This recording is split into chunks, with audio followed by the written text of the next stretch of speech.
It's like a big metal box, right?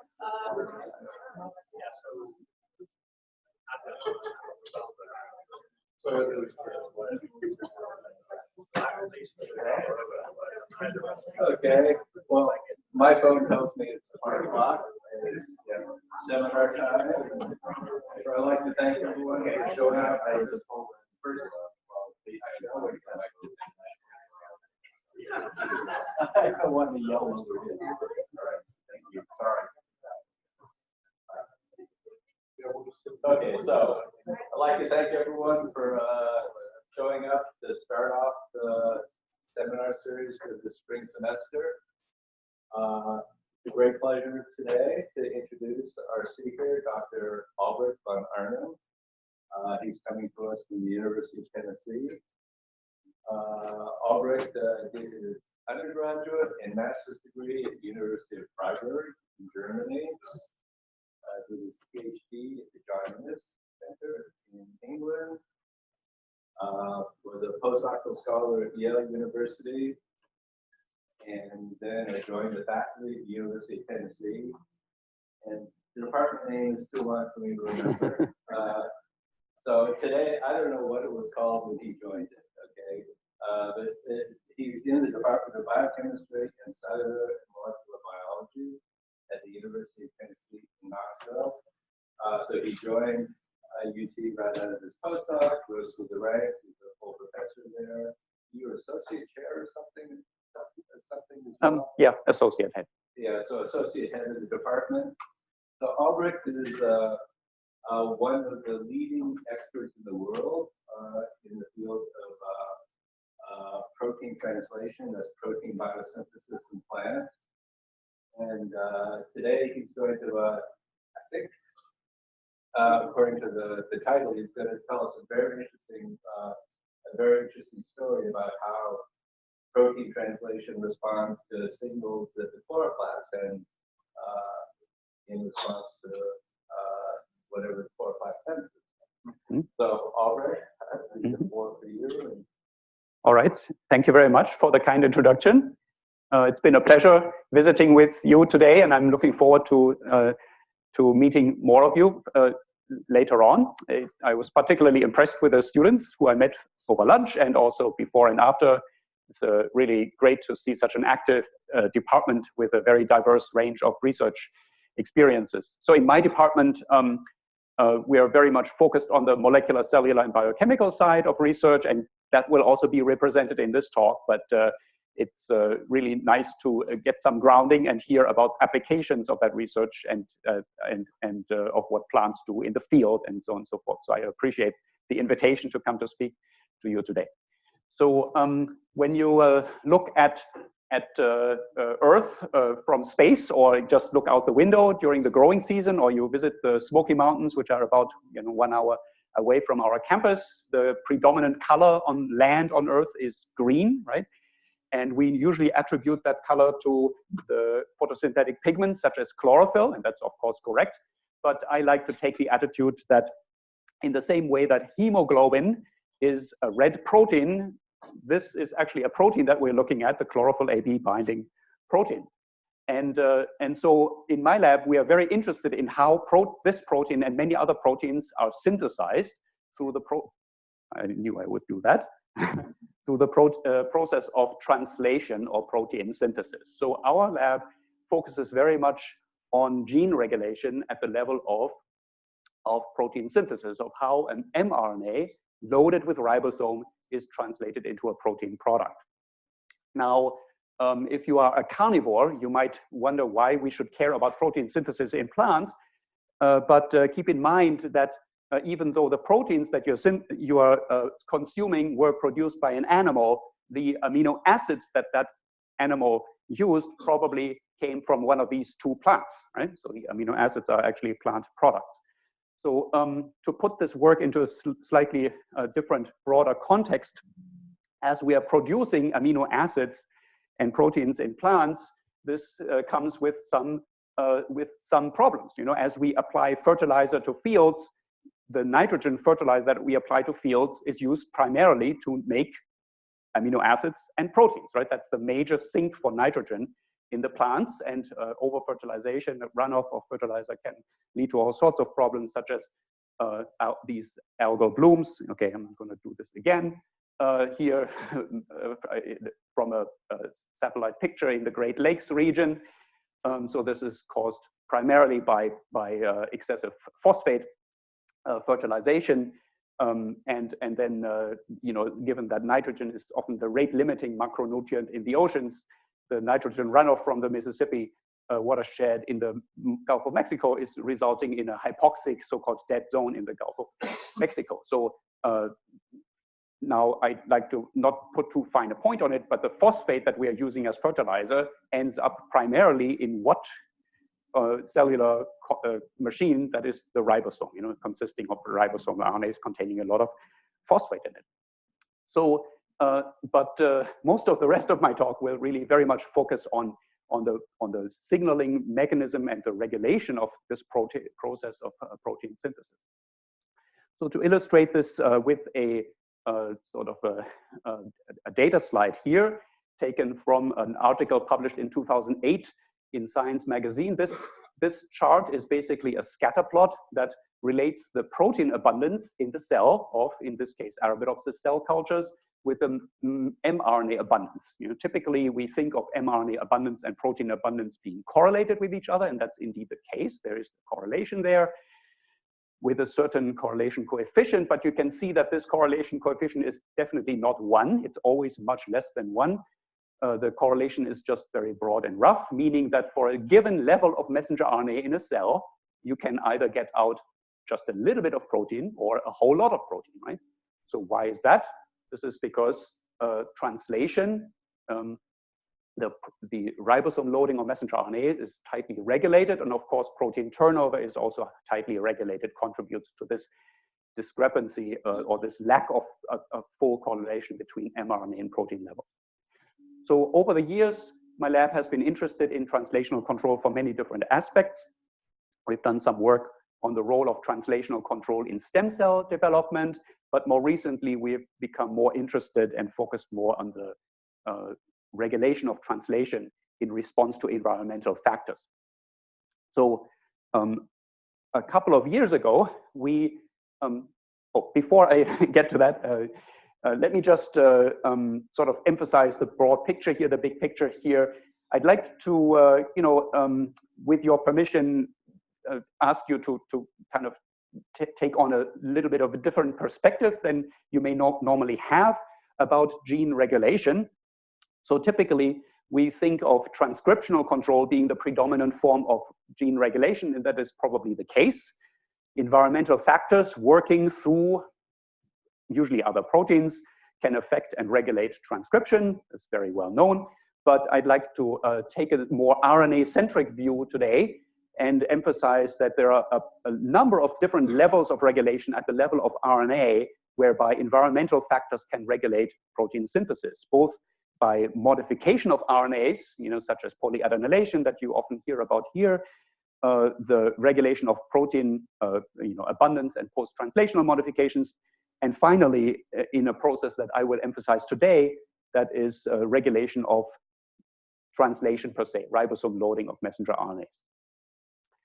Okay, so again, to belabor this point a little bit more closely, I feel, and I hope you will be convinced at the end of this talk, that the rate of protein synthesis can be very important. It's not only the amount of a particular protein that I'm making, that is certainly also of interest to the plant, but the rate with which this protein is produced, for example, over the course of the day may be quite influential. And as an analogy, I'm using this drive-through restaurant here. So if you're operating a drive-through restaurant such as this one, then you're probably not only concerned with the amount of French fries that you're making over the course of the day, but that you're making them at the right rate at every given moment, right? Because if you're making too many French fries per hour or per minute, then you will not have enough customers and they will go stale. You have to throw them away. And if you don't make enough French fries per minute, then your line of customers will get very long, and that will be the last day that you will be in business, right? So the rate of production is probably quite important, also not only for a fast food operator, but probably also for a plant. Okay, so a number of years ago, we became interested in the regulation of protein synthesis over the course of the day-night cycle. So we know from many years of study in many laboratories that transcription is regulated by light and darkness, is regulated by sugars, meaning photosynthate, is regulated by the photoperiod, long day versus short day, and is also regulated by the circadian clock, the endogenous pacemaker of plants. But at the level of translation, we knew very little. We knew that translation is regulated by light and darkness, and also by sugars, but how it is affected by the alternation of day and night, and whether and how it is regulated by the circadian clock, that was really quite unclear. So a postdoc in my lab at that time, Anamika Misra, set up an experiment to investigate this question. She grew plants under a regular light-dark cycle, a typical growth condition for Arabidopsis. Most of our research is in Arabidopsis. And she then proceeded to conduct what is a very standard experiment in my lab, that is to fractionate the RNAs in the cell into highly translated, we call them polysomal RNAs, and poorly translated, meaning non-polysomal RNAs. So that is illustrated here in the middle. We use sucrose density gradient fractionation in a centrifuge to separate these non-polysomal messenger RNAs that are not being translated from highly translated mRNAs.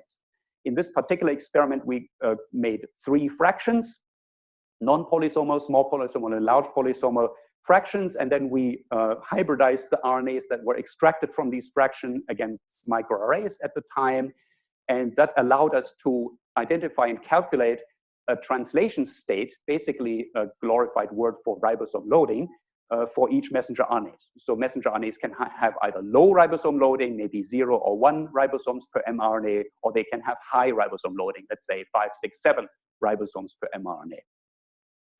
So these data, basically a genome-wide measure of ribosome loading, were plotted in the form of a heat map here. In these heat maps, you will see more of them in a moment.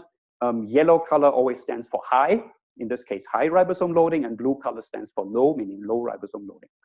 So we found that among the, 12,000 or so messenger RNAs for which we had data in Arabidopsis, about 2,000 of them had robust, reproducible cycles of ribosome loading over the course of the day. You will also see little pictorial depictions of the phases of the day. This one here is dawn, just before lights come on. Noon, evening, and night, midnight. Okay, so you'll see these in a couple of different slides. This is basically our timeline. You can see that indeed many messenger RNAs have a cycle of ribosome loading, either peaking in the morning, peaking during the day, in the evening, or at night. This was done in wild-type plants, so we have diurnal cycles of translation. After some more analysis that I will spare you right now, we then ask the question, to what degree is this cycling of ribosome loading affected by the day-night cycle per se, the changes, the alternation between light and darkness, and to what degree is it actually controlled by the circadian clock, by the endogenous pacemaker? So we did this experiment we tested this by repeating the same experiment in a clock-deficient strain, right, with a defective clock. The genotype of this strain is not particularly important, but for those of you who are interested in this, we used an Arabidopsis strain that overexpresses one of the central clock transcription factors called CCA1. In these plants, the clock is basically stuck at morning time and the clock is not working. Okay? It's a very good clock-deficient strain. Before doing this experiment, we had sort of 2 potential expectations. We thought, well, either all these cycles of ribosome loading will disappear in the clock-deficient strain because maybe they are clock-dependent, or they will not change at all because the cycles are, in fact, not clock-dependent at all and are simply light-dark dependent. And what we got is, of course, neither of these results. We got a third result, where we saw that there is actually still an abundance of cycling going on in this clock-deficient strain, But as you can already infer from this, from these bars here, the phasing of the translation cycles has changed, right? The phasing has changed. Okay, more on that later.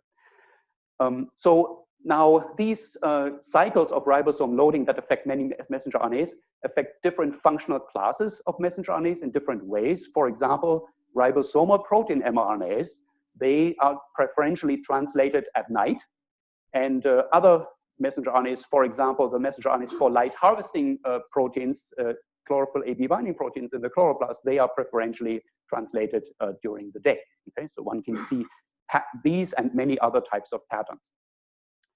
We also wondered whether the clock itself was perhaps regulated at the level of translation. The clock, the circadian clock of Arabidopsis and other organisms is often described as a transcriptional translational feedback loop. Okay, so how it's being described, a transcriptional translational feedback loop. Transcriptional control makes a lot of sense. Many of these clock components are transcription factors such as CCA1. The translation term in this phrase, you kind of lacked some meaning. What does that really mean, that the clock is a transcriptional translational feedback loop?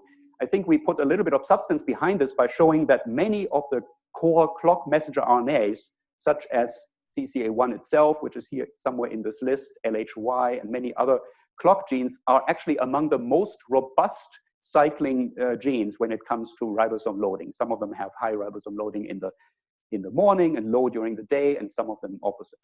So what this means is that not only does the clock regulate translation, as we showed with the CCA1 overexpressor strain, but the translational control is also used and is part of the mechanism of clock, the functioning of the clock.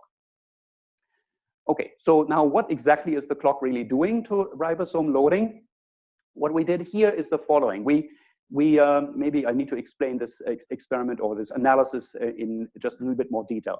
As you saw on my previous slide, we had a fairly poor time resolution of data sampling, right? We only measured ribosome loading at 4 times of the day, morning, noon, evening, and night.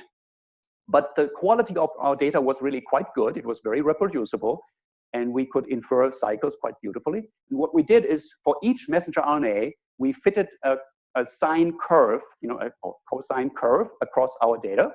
And by fitting this curve to each of our genes' data, we were able to more precisely estimate the peak time of translation for that messenger RNA, right?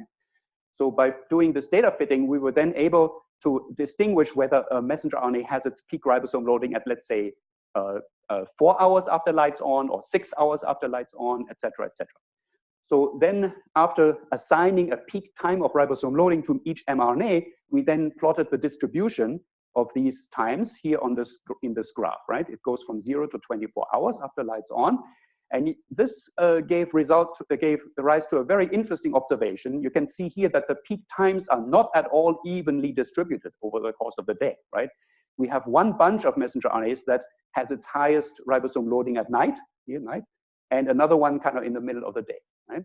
So this is this phenomenon is referred to as biphasic translation, biphasic translation. Now, in the CCA1 overexpressor strain, this is also the case. There is one peak here, which is the same peak as that, and then another peak here in the middle. But you can see here that the peaks have shifted, right? One here it's at ZT24, and here it's at ZT whatever 18. ZT stands for the time after lights on. So you can infer from this that there must be a large number of genes where the clock, as indicated here by these arrows, the clock is basically serving to advance the peak time of translation, right? This is one of the things the clock is doing. It advances the peak time of translation for many messenger RNAs. Okay, so that phenomenon is illustrated in a slightly different way in this so-called phase map here. I don't want to belabor it too much, but I would like to use this graphic to illustrate one other point that is also quite interesting.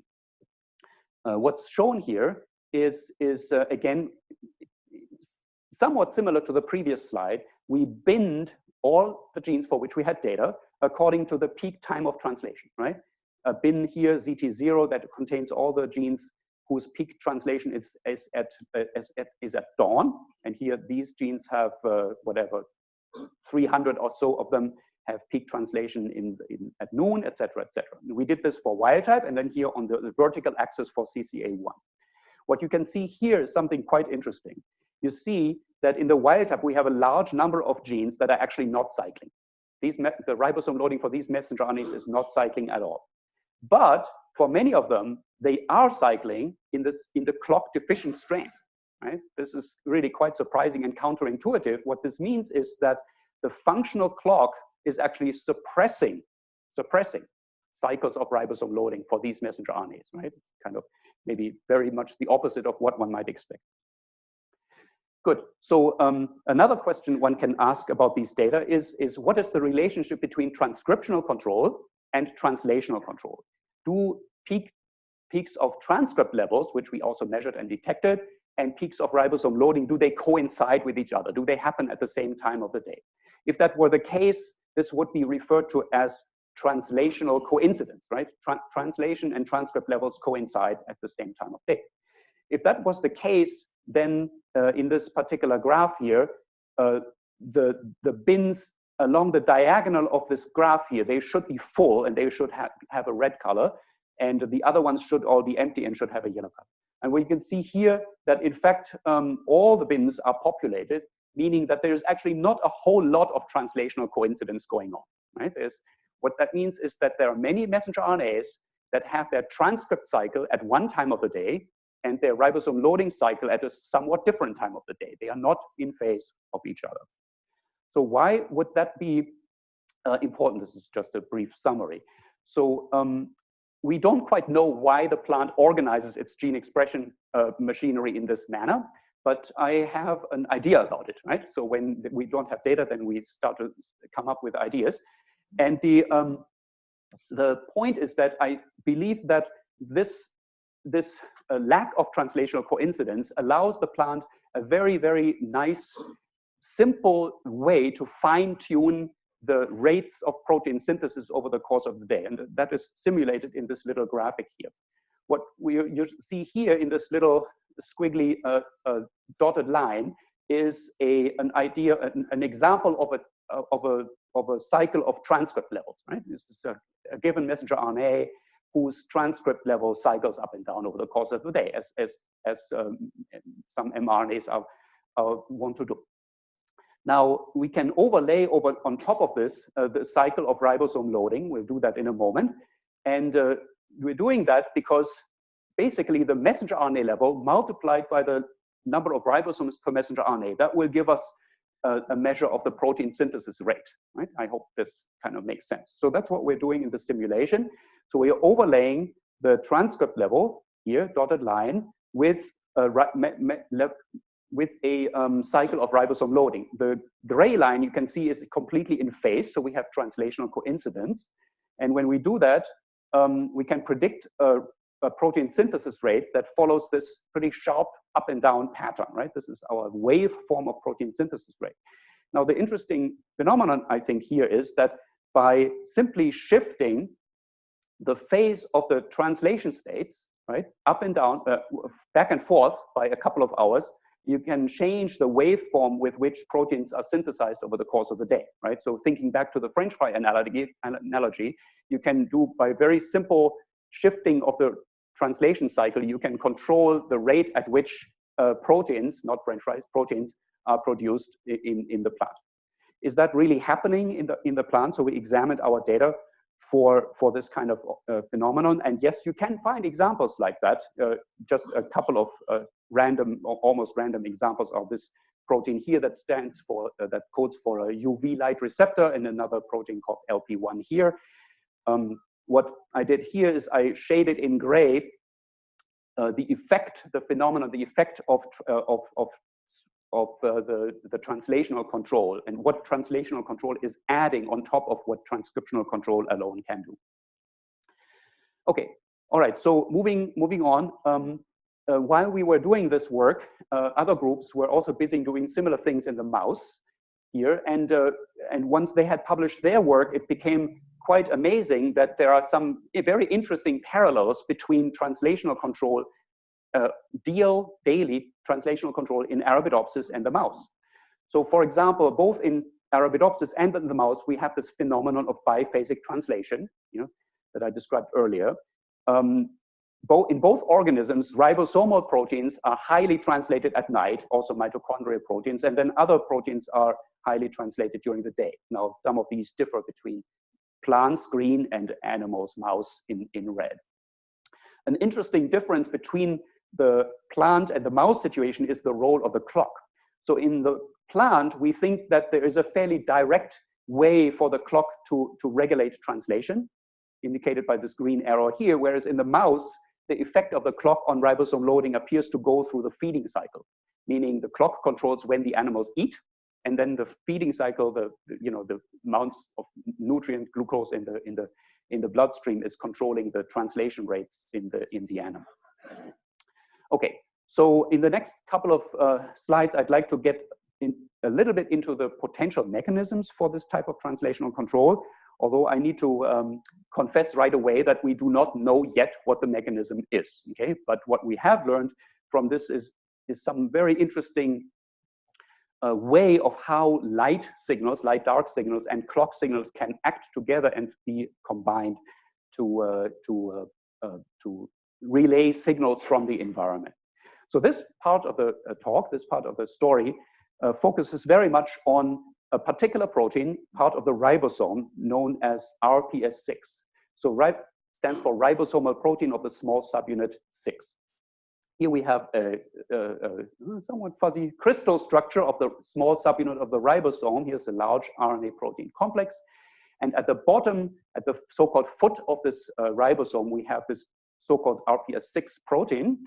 This protein is well known to be phosphorylated by a signaling pathway called the TOR kinase pathway and a protein kinase called S6 kinase on its C-terminal tail. So it is a component of this protein that is highly phosphorylated.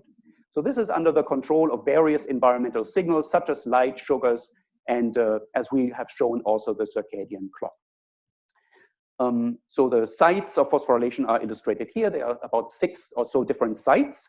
And we became interested in studying this. Why? Because it had been described in the literature that RPS6 phosphorylation is high during the day and low during the night, leading to the hypothesis that perhaps this has something to do with DL translation.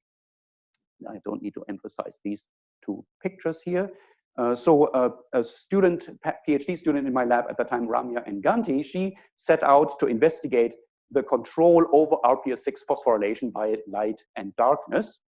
And you can see some of her results here using a phosphor-specific antibody or 2 phosphor-specific antibodies that we raised against the phosphorylation sites in RPS6 at position 237 and 240. She was able to show that indeed the phosphorylation of this protein is cycling very, very beautifully.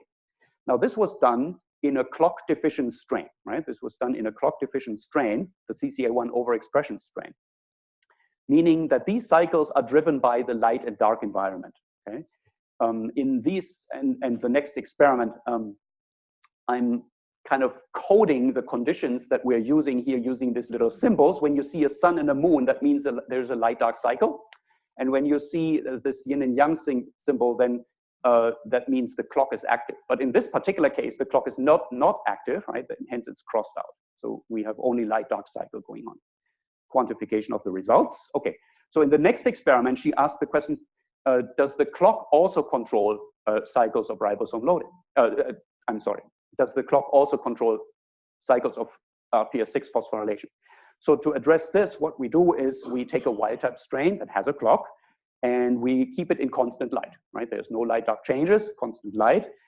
These plants, because they have a clock, they experience certain periods of the day as subjective night. They think it's night, but not.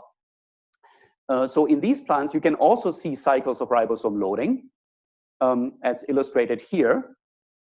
But something very, very interesting appeared here, interesting to us, and that is that the cycle of RPS6 phosphorylation is actually out of phase with the cycle driven by light and darkness. Under these conditions, when the clock is working, the phosphorylation is going up at night and down during the day, And that's the exact opposite from the situation under a light-dark cycle. So initially, we did not believe our results until we came across a paper that was published by Dave Sommers at Ohio State, who had done some phosphoproteomic analysis under a light-dark cycle. And he had also seen, and it was in the supplement of his big paper, that the shading is gone here, that the phosphorylation under clock-controlled condition is actually up during the night and down during the day. So our results are confirmed. So this leads to a very peculiar and quite interesting situation, that the light-dark driven cycle of RPS6 phosphorylation and the clock-driven cycle of RPS6 phosphorylation, they are actually out of phase. They are, as people say, incoherent, right? They are incoherent. So now you can ask the question, so what happens under actual wild-type conditions when wild-type plants are grown under a light-dark cycle? Which one of these cycles will actually win out? Will the light-dark cycle win out over the clock cycle, or will the clock cycle win out over the light-dark cycle? And the answer is the light-dark cycle wins out slightly, okay? So both of these cycles are getting integrated with each other to result in the final outcome. So now there is more to this. I won't belabor it very much because I want to tell you about another story in a moment. But there are other signals that control RPS6 phosphorylation, namely temperature. Okay, temperature is also actually a very striking regulator of phosphorylation. You can see that here phosphorylation is up in the cold and it is repressed under heat shock conditions. Right, so very tightly temperature sensitive, and that leads to quite an interesting prediction, actually, quite an interesting prediction for which we don't have data yet. Hence the question mark here. We would predict that when the clock cycle, the light-dark cycle, and the temperature cycle are overlaid on top of each other, that then these massive cycles that we see under individualized conditions will actually even out and result in a flat level of phosphorylation of this protein. Now you might say, why is this interesting? I think this is interesting because it really changes our thinking about the potential significance, physiological significance of these phosphorylation events. When we see cycles like this, they may actually be an artifact.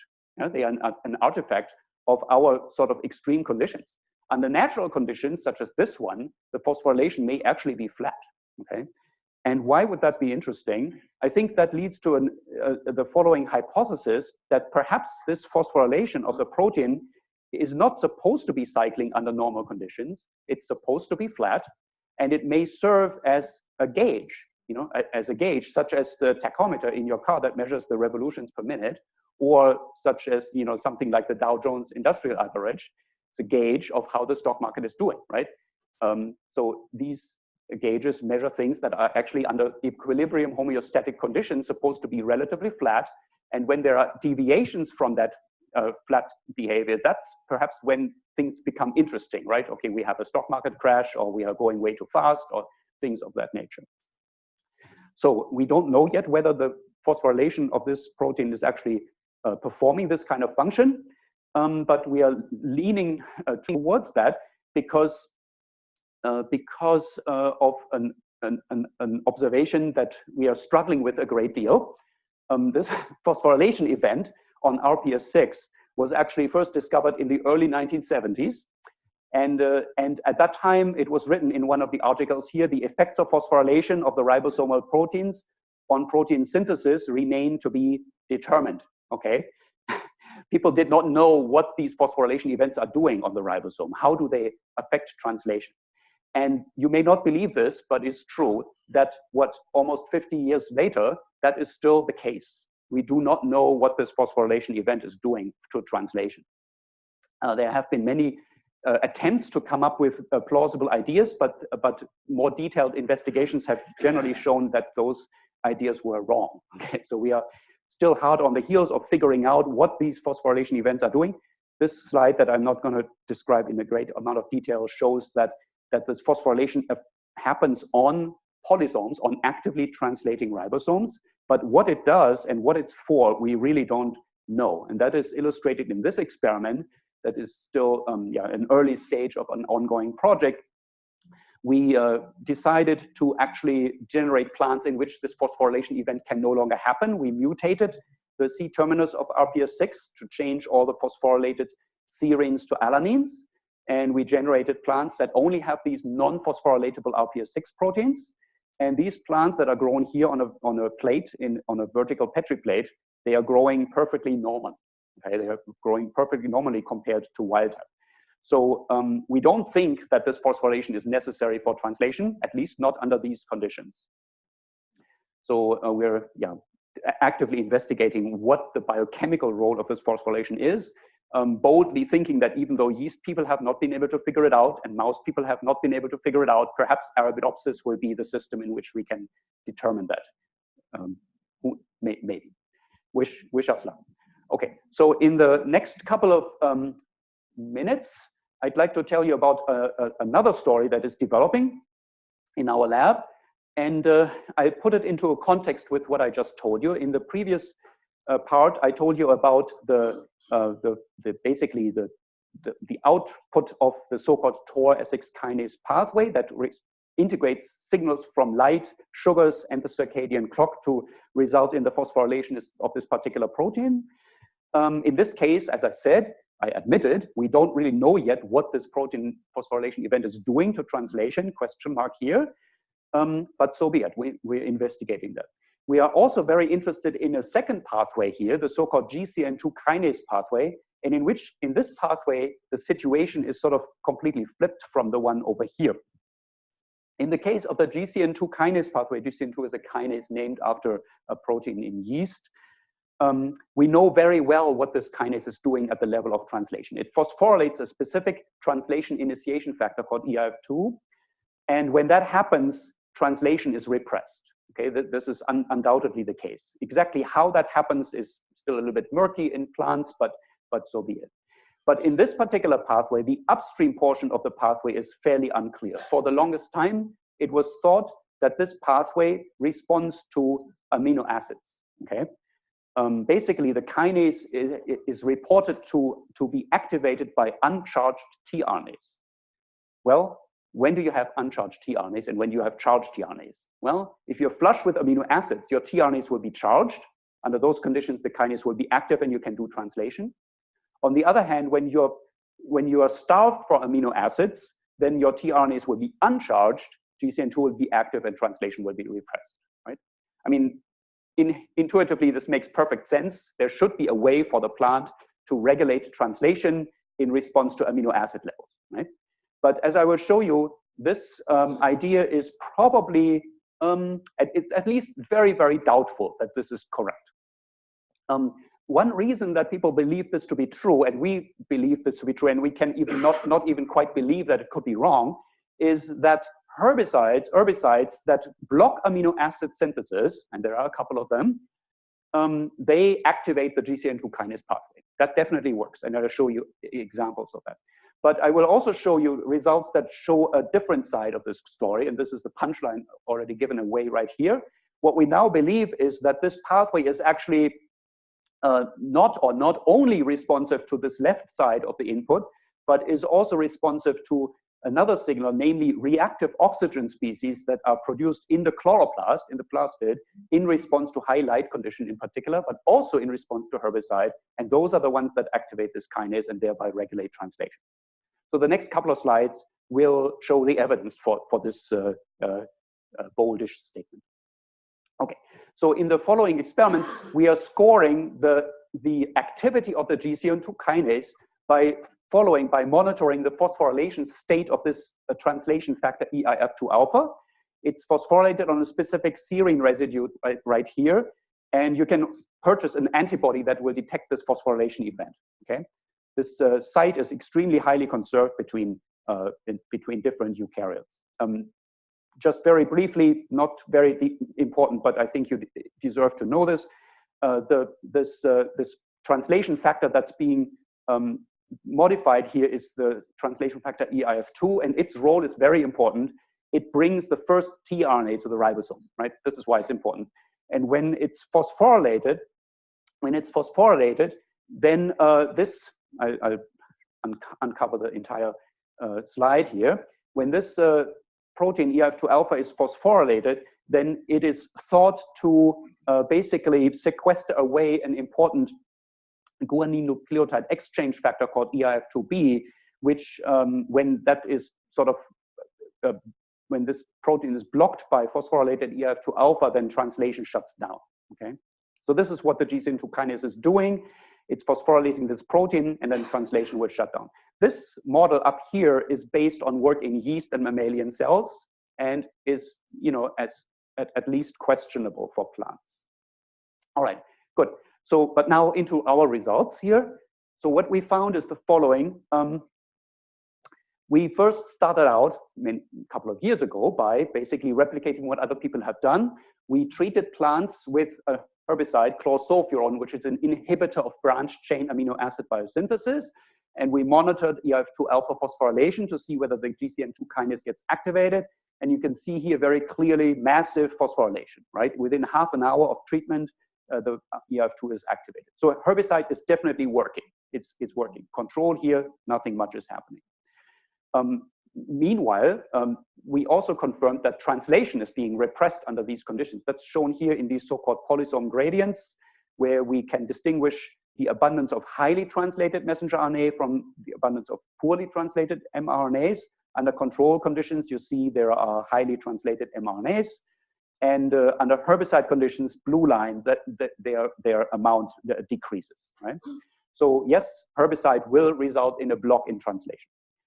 We also know that this is GCN2 mediated because in the GCN2 mutant, there's no difference, right? So everything looks kind of nice, right? And almost perfect, fitting with this pathway shown on the left. So for a while, we were very interested in the question, which messenger RNAs are really being translationally repressed under these conditions and which ones are not. So we performed our polysome microarray experiment similar to the circadian clock study and looked at the results, but the results were actually fairly uninformative. Okay, we saw mostly evidence that herbicide in this case and the GCN2 kinase results in a global block of translation. We were hoping, and everyone in the field is hoping, to find specific messenger RNAs that are protected from this global translational repression, and we barely could find any. We found a few, but they were not very informative. I'll skip this study here that describes the transcriptome of the GCN2 mutant. More on that if you have questions about it. I'm happy to answer those. So then we address the question whether this pathway is actually activated as one would predict by low amino acid levels and low nitrogen levels. So we took plants and we shifted them from high to low nitrogen, expecting to activate the GCN2 kinase, and we also did the opposite, shifting them from low to high nitrogen. And the results were completely counterintuitive and completely unexpected.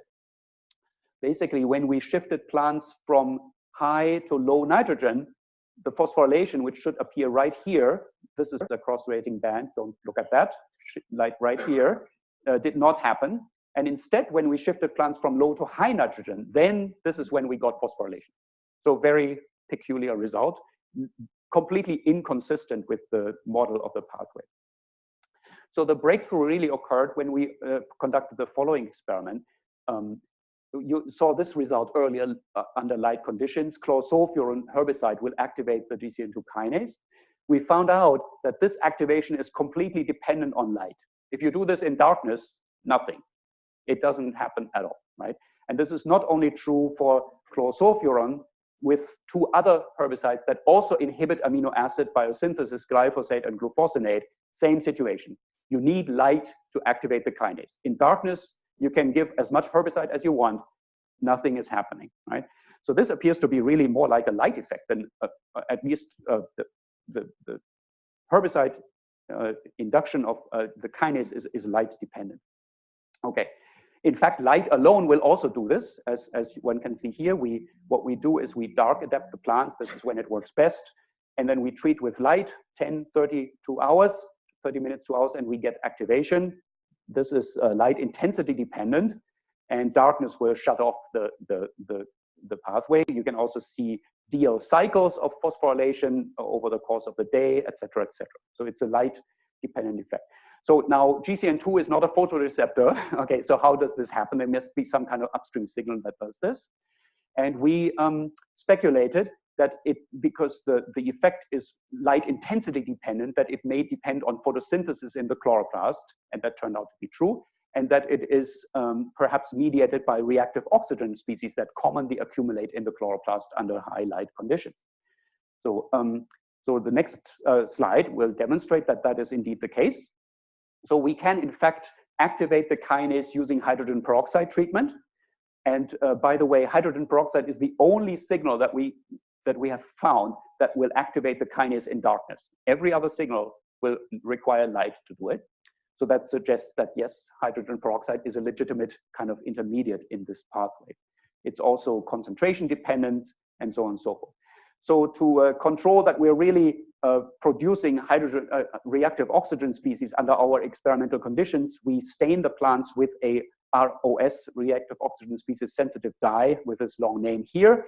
That gives us this green fluorescence in situ in plants under a microscope. And you can see here when we treat with light, yes, indeed, you can get reactive oxygen accumulation. Okay, so we asked the question, we tested the idea that this light-dependent GCN2 kinase activation is mediated by the photosynthetic apparatus. And we did this by blocking electron transport through the Z scheme of photosynthesis here. We did this using two other herbicides, or let me call them inhibitors, called DCMU or DPMIB, that basically block electron transport here between the two photosystems. And these two inhibitors will indeed block the GCN2 kinase activation under herbicide and light conditions here, especially under light conditions. You see much less activation here when DCMU is present. DCMU, as one might also expect, will also block the ROS accumulation that you see under normal conditions. So here, very little DCMU, very little green ROS signal there. The bottom chart shows yet another piece of evidence that this GCN2 kinase activation is ROS dependent. The drug methylviologen here will result in massive superoxide production from photosystem 1. And this drug methylviologen is the strongest activator of the GCN2 kinase that we have found so far. Okay, so small snippet of detail, even the activation of the kinase by the herbicide, which is sort of the traditional signal to activate this kinase, is actually photosynthesis dependent, right? When you treat with DCMU, reduce the activation compared to normal control conditions. So this is a very surprising result, but it explains some conundrum that we've had in the past. When you treat plants with a herbicide such as chlorsulfuron for just 10 minutes, honestly, how on earth could this possibly result in a change in amino acid levels? You know, the plants store amino acids, they have enough amino acids to last them through the entire night. How could it possibly be the case that treating with chlorsulfuron for just 10 minutes would result in such a strong activation if it works through amino acid depletion? It probably does not. It works through probably inhibiting protein synthesis, but in a manner where the results are sensitive to photosynthetic electron transport. Okay, so to summarize a little bit, I'm almost finished here. What we have shown is that this traditional part of the pathway is kind of doubtful whether this is really true, but we have demonstrated, I think, that the activation of the kinase and thereby the translational regulation can be mediated by reactive oxygen species coming from the chloroplast. So one or two other results. We have investigated which different kinds of reactive oxygen species can activate this pathway besides superoxide, which we trigger with methylviologen, or just hydrogen peroxide itself. We tested whether singlet oxygen is also effective, and you can do this using a very amazing mutant, the so-called flu mutant, that overproduces singlet oxygen when you shift them from darkness to light. In these plants, as boxed here, you can see sort of hypersensitive induction of the kinase activity. We also addressed the question whether these reactive oxygen species really need to come from the chloroplast or whether they can perhaps come from other sources in the cell. You can also make reactive oxygen species in the mitochondria in various ways. You can, for example, shift plants into hypoxia and then back to oxygen. That will cause reactive oxygen production in the mitochondria. This has no effect. There's nothing there. We use inhibitors of the mitochondria. They also don't do anything. This upper band is always a cross reaction. ER stress in our hands is also inactive. So we think that it's really the ROS from the chloroplast that activate this pathway. Now, is this really physiologically relevant? And so to answer this question, we took our GCN2 kinase mutants and we exposed them to high light, 3 days of high light. And under those conditions, easiest seen here in these bar charts, you can indeed see that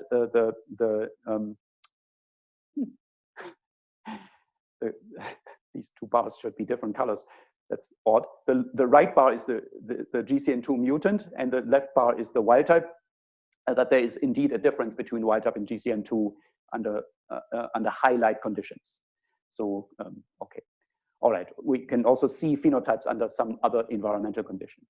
So to wrap up here, again, I'm showing the same summary slide as before here. We believe that the GCN2 kinase EIF2 alpha module is really a way for the plants to monitor and respond to high light conditions that control ROS production in the chloroplast. When ROS levels are too high, then it is prudent, we know this from biochemistry, to shut down general translation, because reactive oxygen species are known to basically preferentially modify and react with nascent proteins, proteins in the process of protein synthesis.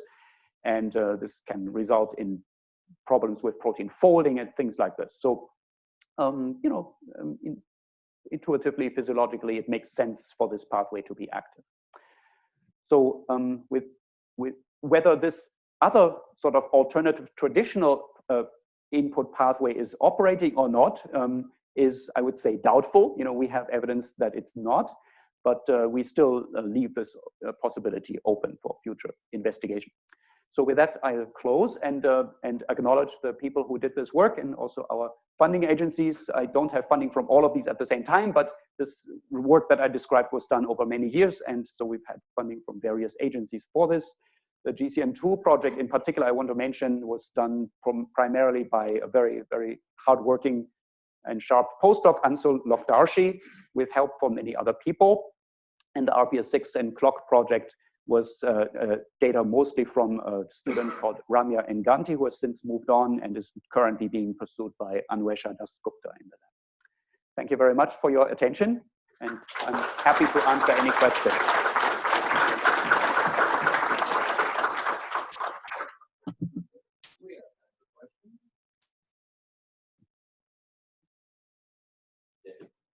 So is it white light, or is it more the red light, the dawn and dusk? And if that's the case, it's the same in plants and animals. That's some. You would think that we would have done some experiments to investigate this. So we haven't done any spectral experiments with this. But the fact that blocking photosynthesis will, you know, interfere with this pathway, we would think that it's basically the action spectrum would be that of chlorophyll. You know, that when we activate photosynthesis using red light or probably blue light, then we would see this. Yes. Is there an alternative to measure that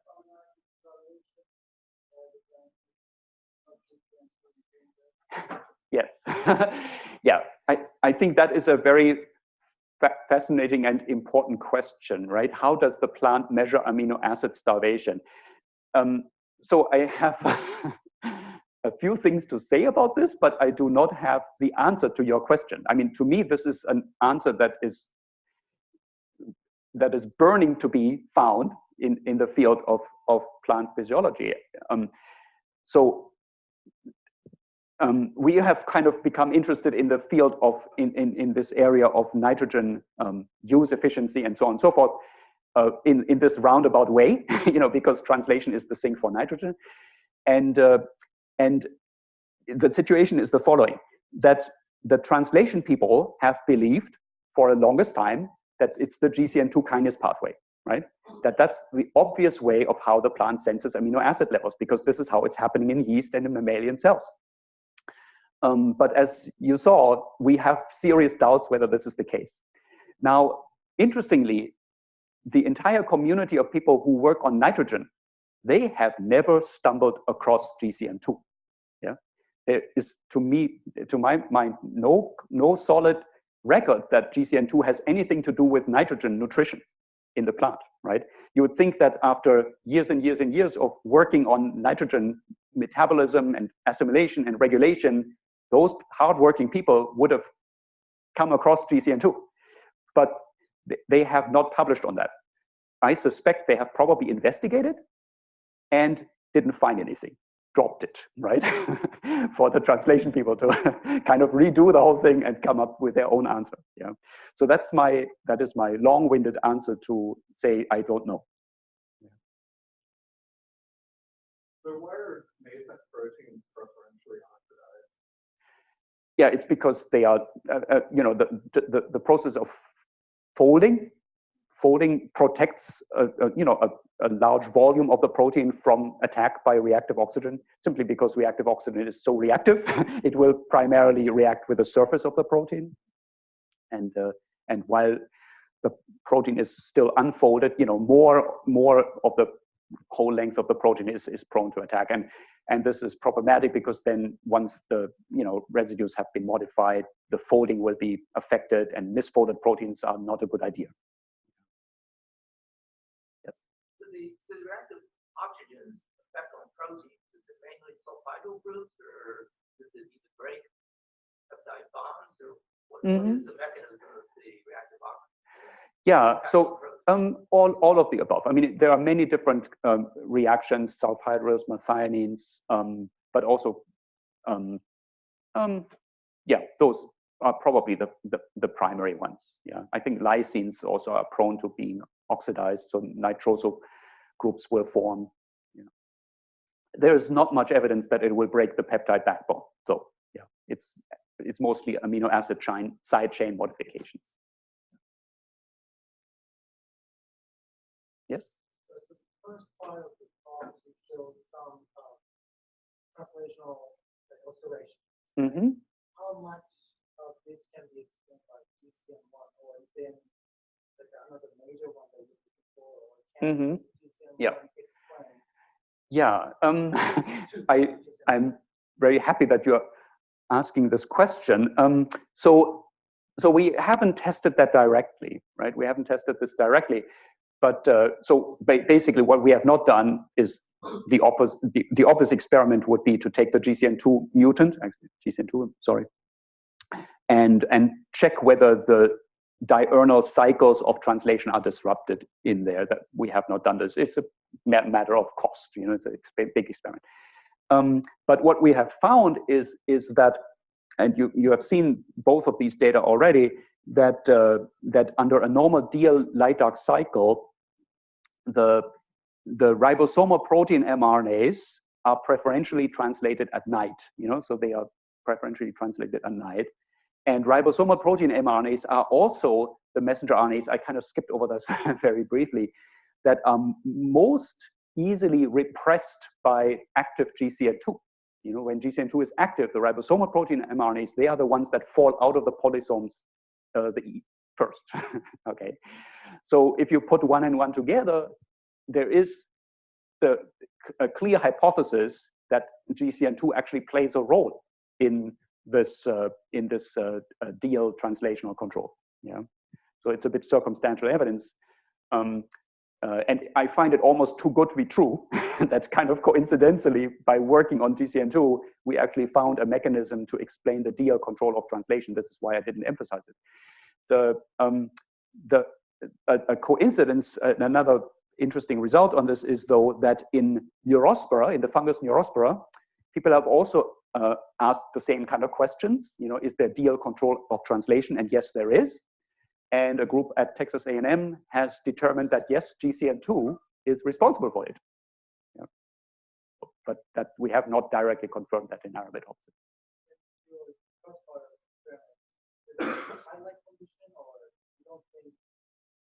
No.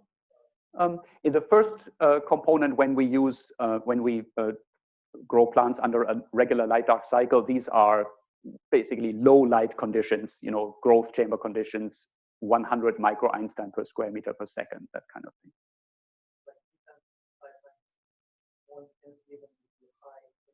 Right.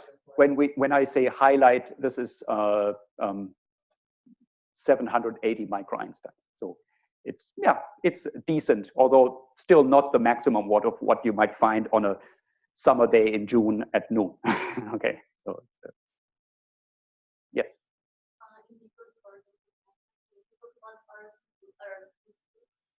Uh-huh. Mm-hmm. Yes.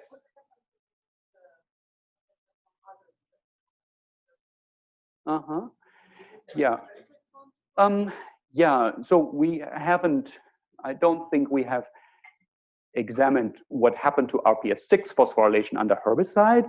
But your point is well taken. There are many other environmental stimuli that also affect RPS6 phosphorylation. So, for example, hypoxia oxygen. So hypoxia will suppress RPS6 phosphorylation, and you can probably find a whole boatload of other stimuli that will affect this. Yeah. Yeah. So let me stress that this idea of RPS6 being this sort of gauge is really just a hypothesis. I think it's an interesting idea. I mean, I like to talk about it because I don't really know of any other examples of such gauges in the cell. What's perhaps particularly appealing is that RPS6 being part of the ribosome, it's distributed throughout the entire cell, right? There are ribosomes everywhere throughout the cell, except the nucleus and the organ, throughout the cytosol, let me put it this way. So you would have potentially this sort of distributed gauge, right? Not just one thermometer hanging in one particular location in your yard, but something that is distributed throughout the entire cell, which could potentially measure gradients of metabolites or environmental conditions across the cell, right? There might be, for example, when it comes to yeah, let me not go into too much speculation here.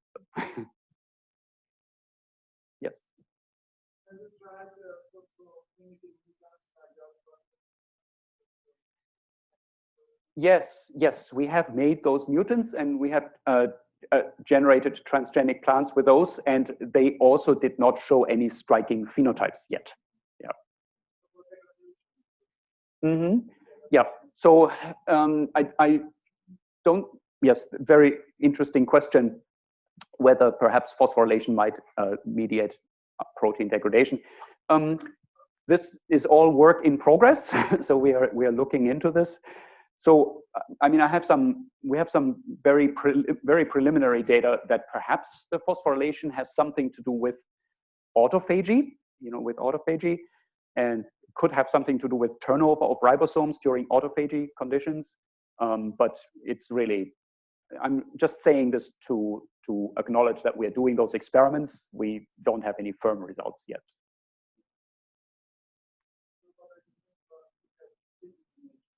Ubiquitination. Yeah, right. We have not done that yet. Yeah, we've made some feeble attempts to measure the turnover of RPS6, using cyclohexamide experiments.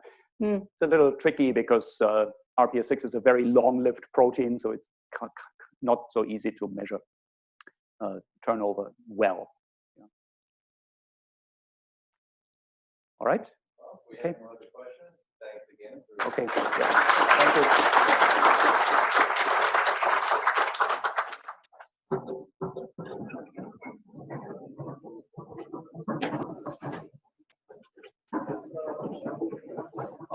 Great. Lots of good questions. Yeah, that is nice. Good questions.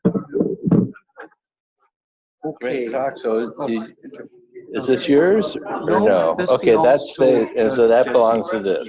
Mm-hmm. So. At the yeah, dinner? so dinner Yeah. will be at 7, so he's going to join us. So So after we're done here, we'll sort this out. Peter, thanks for coming to the talk. This is Peter and Albert.